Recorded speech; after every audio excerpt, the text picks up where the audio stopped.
Hi guys, लाया हूँ Antrix Dewas deal पे एक डिटेल्ड वीडियो। हाल में ही सुप्रीम कोर्ट ने इस डील के बारे में कहा है कि ये डील इन्फेक्टेड है विद पॉइजन ऑफ फ्रॉड। इसके अलावा सुप्रीम कोर्ट ने ऐड किया कि कंपनी देवास देवों की तरह शुरू की गई थी, लेकिन ये एक असुर निकला और एनसीएलटी के देवास कंपनी को लिक्विडेट करने के फैसले को बरकरार रखा है। कई इंटरेस्टिंग बातें बताऊंगा, जैसे कि जिन व्यक्तियों ने देवास की तरफ से ये डील साइन की थी उसमें से एक आदमी एक्स इसरो एम्प्लॉय का क्लर्क था। तो क्या है पूरा मामला जानेंगे, लेकिन उससे पहले देखते हैं कि ये डील है क्या और इस डील को खत्म क्यों कर दिया गया। ये एक 2005 की सैटेलाइट डील है एंट्रिक्स कॉरपोरेशन और देवास मल्टीमीडिया प्राइवेट लिमिटेड के बीच। एंट्रिक्स कॉरपोरेशन एक प्राइवेट लिमिटेड कंपनी है जो कि फुल्ली गवर्नमेंट के द्वारा ओन्ड की जाती है और एंट्रिक्स कॉरपोरेशन इसरो का कमर्शियल आर्म है। मतलब अगर किसी कंट्री को या फिर किसी प्राइवेट ऑर्गेनाइजेशन को कोई सैटेलाइट लॉन्च करवानी है इसरो से, या फिर कोई और उसकी सर्विसेज यूज़ करनी है फॉर कमर्शियल पर्पस, तो वो सीधा इसरो के पास नहीं जाएगा, वो सीधा बात करेगा एंट्रिक्स कॉरपोरेशन से। और देवस मल्टीमीडिया उस समय एक स्टार्टअप था, 2004 में शुरू किया गया था, जिसके हेडक्वार्टर्स थे बैंगलोर में। तो इस डील के तहत इसरो को दो कम्युनिकेशन सैटेलाइट जी सैट 6 और जी सैट 6 से लॉन्च करनी थी और लीज पर देनी थी 12 साल के लिए देवास कंपनी को और ₹167 करोड़। और इसके बदले में देवास कंपनी भारत में मोबाइल प्लेटफॉर्म्स को प्रोवाइड करता मल्टीमीडिया सर्विसेज, इंटरनेट और कॉल की सुविधा विया सैटेलाइट। तो जो काम इलॉन मस्क स्टारलिंक प्रोजेक्ट के थ्रू आज करना चाहते हैं, वो काम उस समय देवास कंपनी करना चाहती थी। और इसमें यूज़ होने थे एस बैंड ट्रांसपॉन्डर्स। ट्रांसपॉन्डर्स बेसिकली वो डिवाइस हैं जिसको कि यूज़ किया जाता है रेडियो सिग्नल को रिसीव करने के लिए, और फिर ये ऑटोमेटिकली सिग्नल ट्रांसमिट कर देते हैं इनटू अ डिफरेंट सिग्नल। और डील के कई फ़ायदे थे, जैसे कि भारत में कम्युनिकेशन सिस्टम को और ग्रो करना। इसके अलावा जो भारत के रिमोट एरियाज़ हैं वहाँ पे भी कॉल सर्विसेज और इंटरनेट सर्विसेज आसानी से पहुँचाई जा सकती विया सैटेलाइट। हालांकि ऐसा हो नहीं सका क्योंकि यूपीए गवर्नमेंट ने 2011 में एग्रीमेंट को स्क्रैप कर दिया। गवर्नमेंट का ये डिसीजन तब आया जब 2G स्कैम का पूरा माहौल था और ये एलिगेशंस लग रहे थे कि देवास डील जो हुई है उसमें 2 लाख करोड़ के कम्युनिकेशन स्पेक्ट्रम को बहुत ही कम दाम में कौड़ियों के भाव में हैंडओवर करने का प्रस्ताव है। इसके अलावा 17 फरवरी को सिक्योरिटी डिसीजंस पर कैबिनेट कमेटी बैठती है और ये रिकमेंड करती है कि इस एग्रीमेंट को टर्मिनेट कर दो और एस बैंड स्पेक्ट्रम को सिक्योरिटी पर्पसेस के लिए ही रखो। और ये काफ़ी हद तक सही था क्योंकि एस बैंड स्पेक्ट्रम उस समय हमारी सिक्योरिटी फोर्सेस और स्टेट रन एंटिटीज के लिए ही स्पेसिफिकली अलॉट थे। और इन्हीं सबको देखते हुए सरकार ने 25 फरवरी 2011 को ये डील खत्म कर दी। अब सरकार और देवास के बीच इंटरनेशनल कोर्ट में टसल कैसे शुरू हो गई, इसको समझने के लिए देखना पड़ेगा कि देवास कंपनी फॉर्म कैसे हुई। अब जैसे जैसे टेलीकॉम इंडस्ट्री में रिवॉल्यूशन आया, एक पॉसिबिलिटी ये खुल गई कि हम इंटरनेट सर्विसेज वगैरह भारत के रिमोट एरियाज में भी पहुंचा सकते हैं थ्रू सैटेलाइट बेस्ड सिस्टम। और इसके बाद ही इसरो के टॉप एक्सपर्ट्स ने सलाह लेना शुरू कर दिया ग्लोबल सैटेलाइट कम्युनिकेशन के एक्सपर्ट से 2002 से 2003 के बीच। और उस समय के इसरो ऑफिशियल्स के अनुसार 1970 में इंटरनेशनल टेलीकम्युनिकेशन यूनियन ने भारत को एस बैंड स्पेक्ट्रम दिए थे, जिसमें कि 40 मेगाहर्ट्ज के जो एस बैंड के स्पेक्ट्रम थे वो अलॉट कर दिए गए थे डिपार्टमेंट ऑफ टेलीकम्युनिकेशन को, और 70 मेगाहर्ट्ज के दे दिए गए थे डिपार्टमेंट ऑफ स्पेस को, जिसमें से कुछ इसरो के पास थे। और 2003 में डर था कि स्पेक्ट्रम अगर इफेक्टिवली यूज़ नहीं किए गए तो ये खराब हो सकते हैं। अब इसके बाद इनिशियल कंसल्टेशन जिसने कि देवास कंपनी को बनाने की नींव रख दी, वो हुई यूएस में टॉप इसरो ऑफिशियल्स और यूएस की कंसल्टेंसी कंपनी फोज एडवाइजर्स के बीच। अब इसमें कई एक्सपर्ट्स थे और उनमें से एक थे एमजी चंद्रशेखर। और इसके बाद initial MOU memorandum of association sign कर लिया गया फोज और एंट्रिक्स के बीच 2003 में सैटेलाइट स्पेक्ट्रम के यूज़ को लेकर।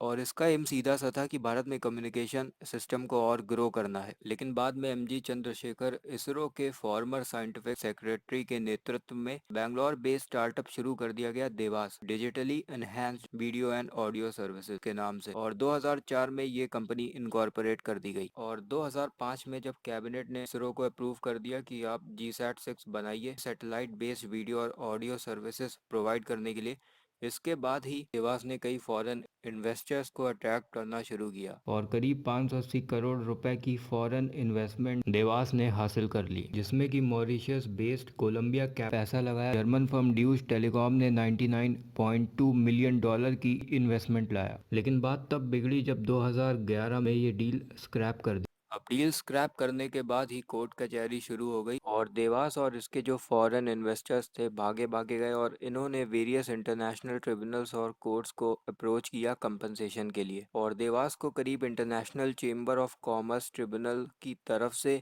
1.2 बिलियन डॉलर का अमाउंट कंपनसेशन के तौर पर देने का फैसला सुनाया। इसके अलावा ड्यूश टेलीकॉम चला गया परमानेंट कोर्ट ऑफ आर्बिट्रेशन में, जो कि जेनेवा में है, और वहाँ पे इनको 101 मिलियन डॉलर प्लस इंटरेस्ट के आर्बिट्री अवार्ड्स घोषित कर दिए गए।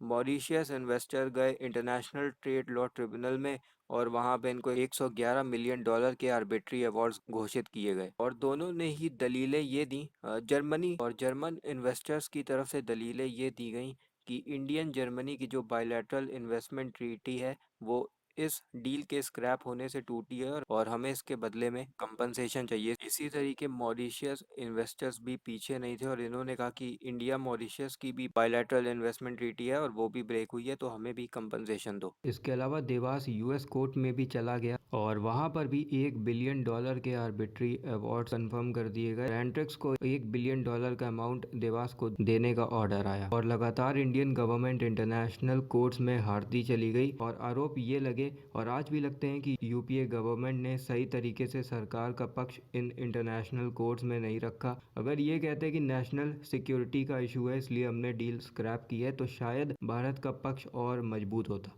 लेकिन जैसा कि अब सामने आ रहा है कि ये डील एक फ्रॉड थी, इसका पता और अनुमान लगना शुरू हो गया 2013 में, जब इन्फोर्समेंट डायरेक्टरेट ईडी ने कहा कि हमें देवास के फाइनेंसेस को देखना पड़ेगा क्योंकि कुछ गड़बड़ है। उस समय के central vigilance commissioner Pratyush Sinha ने कहा कि कंपनी के शेयर होल्डिंग पैटर्न और मॉरिशियस बेस्ड एंटिटीज जिन्होंने इन्वेस्टमेंट की है उसकी हमें एक प्रॉपर इन्वेस्टिगेटिव एजेंसी से जांच करवानी पड़ेगी क्योंकि लक्षण कुछ ठीक नहीं है। उसके बाद 2014 में एनडीए गवर्नमेंट पावर में आती है और सीबीआई के द्वारा जांच करवाई जाती है इस डील की। 2016 में सीबीआई 8 ऑफिशियल्स पे चार्जशीट फाइल करता है जो कि काम कर रहे थे देवास, इसरो और एंट्रिक्स के बड़े बड़े पद पर, जैसे कि इसरो के फॉर्मर चेयरमैन जी माधवन नायर, देवास के फॉर्मर एग्जीक्यूटिव डायरेक्टर के आर श्रीधर मूर्ति। ये सब गड़बड़ करते पाए गए। मिली भगत थी तगड़ी और सीबीआई ने ये आरोप लगाया कि ये सभी क्रिमिनल कॉन्स्पिरेसी में शामिल थे और इनका सीधा सा मकसद था खुद को और दूसरों को अनड्यू गेन पहुंचाना by abusing their official positions. और सीधा सा आरोप लगा कि इन लोगों ने अपनी पावर का दुरुपयोग किया है और सीबीआई ने एक्यूज किया और आरोप लगाया कि इन्होंने करीब 578 करोड़ की सरकार को चपत लगाई है इस डील के थ्रू। और 2018 में ईडी भी सक्रिय हो गया और इन्होंने prevention of money laundering act के तहत एंट्रिक्स के मैनेजिंग डायरेक्टर और 5 देवास ऑफिशियल्स के खिलाफ चार्जशीट दायर कर दी। ईडी ने कहा कि देवास को जो 579 करोड़ रुपीस की फॉरेन फंडिंग मिली थी उसका 85% हिस्सा इन लोगों ने यूएस में ट्रांसफर। अब इन्हीं सबको देखते हुए एंट्रिक्स ने देवास को लिक्विडेट करने की नेशनल कंपनी लॉ ट्रिब्यूनल में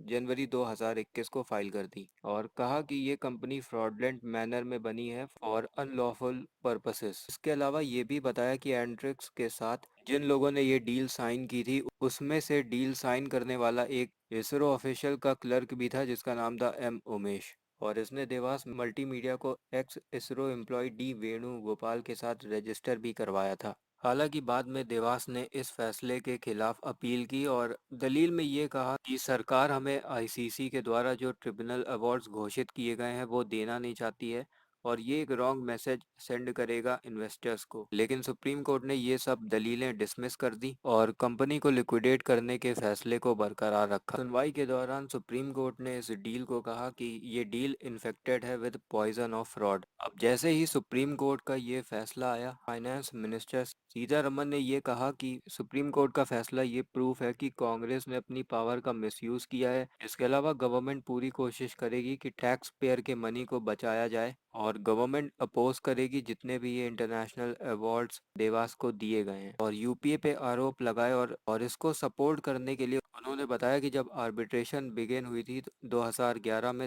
एंट्रिक्स से एक प्रॉपर आर्बिट्रेटर अपॉइंट करने के लिए कहा गया था ताकि सरकार को डिफेंड किया जा सके, लेकिन उसने ऐसा नहीं किया। और आखिरी में ये ऐड कर दिया कि it was a fraud of Congress for Congress by Congress. तो ये था पूरा किस्सा एंट्रिक्स देवास डील का। जब ये डील साइन हुई थी तो ये कहा गया था कि ये डिजिटल मीडिया को रिवॉल्यूशनाइज कर देगी, हम सैटेलाइट के थ्रू फैसिलिटीज पहुंचाएंगे। लेकिन ये एक करप्शन और धोखे का केस बनकर ही रह गई।